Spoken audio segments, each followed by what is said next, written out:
ബഹുമാനപ്പെട്ട സഭാംഗങ്ങളെ, ബഹുമാനപ്പെട്ട സഭാധ്യക്ഷൻ,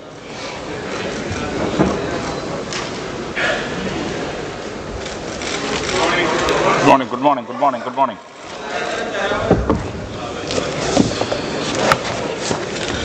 order.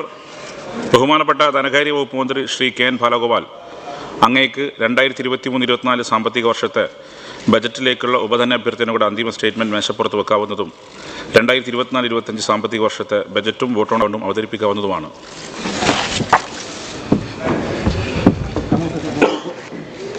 Sir, 2023-24 സാമ്പത്തിക വർഷത്തെ ബജറ്റിലേക്കുള്ള ഉപധനാഭ്യർത്ഥനകളുടെ അന്തിമ സ്റ്റേറ്റ്മെൻറ്റ് ഞാൻ മേശപ്പുറത്ത് വെക്കുന്നു.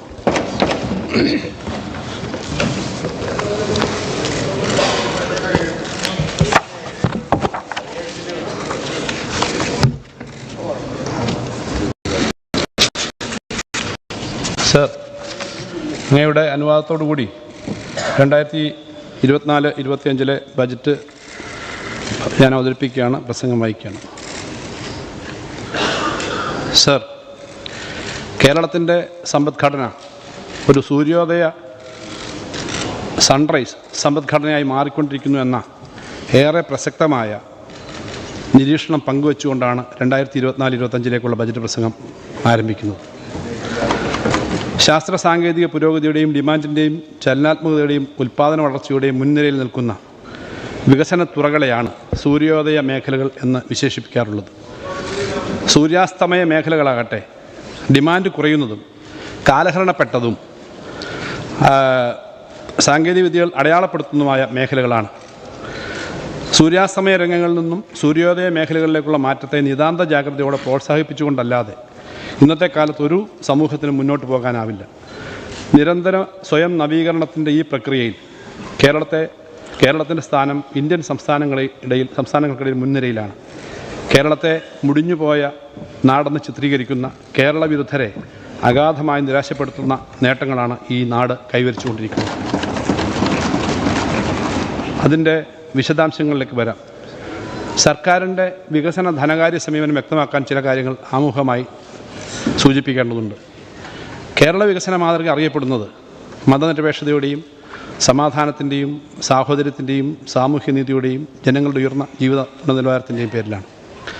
എന്നാൽ കേരള മാതൃകയുടെ തുടർച്ചാ സാധ്യതയെക്കുറിച്ച് തുടക്കം മുതൽ തന്നെ സംശയം ഉയർന്നിരുന്നു. ആഭ്യന്തര ഉൽപ്പാദന ഘടനയുടെ പിന്നോക്കാവസ്ഥയും താഴ്ന്ന വളർച്ചാ നിരക്കുമായിരുന്നു ഈ ആശങ്കയ്ക്ക് കാരണം. എന്നാൽ 1980-കളുടെ അവസാനത്തോടെ ആഭ്യന്തര ഉൽപ്പാദന വളർച്ച മെച്ചപ്പെട്ടതോടെ കേരള വികസന മാതൃകയുടെ തുടർച്ചാ സാധ്യത സംബന്ധിച്ച സന്ദേഹം അവസാനിച്ചു. പിന്നീടുള്ള കാലത്ത് കേരള മാതൃകയുടെ വിഖ്യാതമായ നേട്ടങ്ങളെ കൂടുതൽ ബലപ്പെടുത്താൻ നമുക്ക് കഴിഞ്ഞു. മാനവ വികസന സൂചിക HDI, സുസ്ഥിര വികസന ലക്ഷ്യങ്ങൾ SDG, ദാരിദ്ര്യ നിർമ്മാർജ്ജനം, ആളോഹരി വരുമാനം തുടങ്ങിയ ഒട്ടേറെ കാര്യങ്ങൾ കേരളം മുന്നിലാണ്. ലീഡ് നിലനിർത്തിയും ഉയർത്തിയും കേരളം മുന്നേറുകയാണ് എന്ന് പറയാം. എല്ലാ കേരളീയർക്കും അഭിമാനിക്കാവുന്ന ഈ നേട്ടങ്ങൾ തുടരുമ്പോഴും സംസ്ഥാനത്തിൻ്റെ സമ്പദ്ഘടനയുടെ ബലഹീനതകളെക്കുറിച്ച് ആശങ്ക പിന്നെയും തുടർന്നിരുന്നു.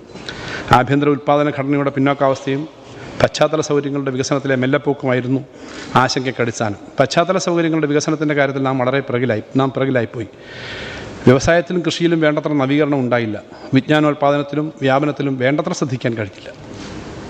ഈ പോരായ്മകൾ കൂടി പരിഹരിക്കാൻ ഒന്നാം പിണറായി സർക്കാരിൻ്റെ കാലത്ത് തുടങ്ങിയതും ഇപ്പോഴും തുടരുന്നതുമായ ഭഗീരഥ പ്രയത്നം ഫലം തന്നു തുടങ്ങിയിരിക്കുന്നു എന്നതാണ് എടുത്തു പറയേണ്ട കാര്യം. പശ്ചാത്തല സൗകര്യങ്ങളുടെ മേഖലയിൽ വിപ്ലവകരമായ മുന്നേറ്റം സംഭവിക്കുന്നു എന്നത് മാത്രമല്ല കാണേണ്ടത്, വിജ്ഞാന സമ്പദ്ഘടനയ്ക്കും പശ്ചാത്തല മേഖലയ്ക്കും നൽകിയ ഊന്നൽ സൂര്യോദയ മേഖലകളുടെ അഭൂതപൂർവമായ വികസനത്തിനും സമ്പദ്ഘടനയുടെ വേഗത്തിലുള്ള നവീകരണത്തിനും വഴിവെക്കുന്നു എന്നുള്ളതാണ് പ്രതീക്ഷ നൽകുന്ന കാര്യം. സർ, 8 വർഷം മുമ്പ് നാം കണ്ട കേരളമല്ല ഇന്നത്തെ കേരളം. നമ്മുടെ സംസ്ഥാനം അതിവേഗം നവീകരിക്കപ്പെടുകയാണ്. അതിനായുള്ള ബഹുമുഖ ബൃഹത് പരിപാടികളാണ് ഈ ബജറ്റിലൂടെ മുന്നോട്ട് വെക്കുന്നത്. സർ, കേന്ദ്ര സർക്കാരിൻ്റെ ശത്രുതാപരമായ സമീപനം സൃഷ്ടിക്കുന്ന പ്രശ്നങ്ങൾ ചരിത്രത്തിലെ ഏറ്റവും വലിയ സാമ്പത്തിക ഉപരോധത്തിലേക്ക് സംസ്ഥാനത്തെ തള്ളിവിടുകയാണ്.